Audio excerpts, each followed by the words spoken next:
Hey everybody, this is Kristin Taylor, and I am the author of Remind. I seem to be losing my voice, so bear with me here. I just want to make a recording to humanize the experience of not only writing the book, but how we can relate to the material in the book in a really personal way. Because it's not like, I'm somehow above the human experience because I know ways in which to help people emotionally self-regulate and move past obstacles, because I've definitely had some obstacles in my life that I am always in the practice of moving past, although it's become a lot more manageable for me. So just wanted to share one as a way of forming some connection. And maybe you guys out there, maybe you can relate to this story. And maybe in my sharing my story, it will provide some of the necessary connection that will make you realize in yourself, like, yeah, this is getting to the place where I don't want to live like this anymore with managing this kind of problem, or maybe there's a way forward, because this is a way forward for many people, and it certainly has been a way forward for me. So the story is, years ago, I moved from being an associate in a company into a leadership position, which was super exciting, right? Super exciting. So happy that I felt my career was moving up.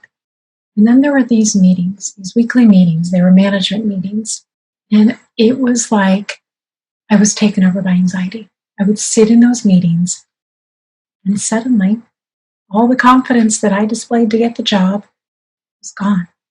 I was sitting in those meetings with my heart beating out of my chest, not able to connect with the part of myself that got me that job. I was feeling so anxious, and I was suddenly feeling imposter syndrome, and I was feeling like the light was on me to perform, and I was doubting myself.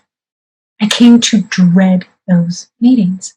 And suddenly what was like, oh, sometimes I just have normal anxiety. It's just like, what is happening to me? I'm feeling so anxious in this part of my life that I was really looking forward to, and how do I manage this? It got really bad. And so for me, it was taking all that I had learned through my career to that point, particularly from graduate school. But then it's really been in the last 15 years where synthesizing all the material and having worked with so many people, that now what was once this enormous anxiety that riddled me in those meetings and then started to permeate the rest of my life has gone from here to here, here to here. And I tell you what, it's still a work in progress, and it's a work in practice. And I choose to do it because life is really darn short, and I don't want to live like that. And I think there are a lot of people, whether it's anxiety or worry or procrastination or self-doubt or anger or guilt. I mean, there's so many things that we carry that can get in the driver's seat of our lives. And I'm saying it doesn't have to. So in a year or so it took for me to write this book, I was like, I got to do this with integrity. Everything I wrote, I practice. I practice. Continue to practice.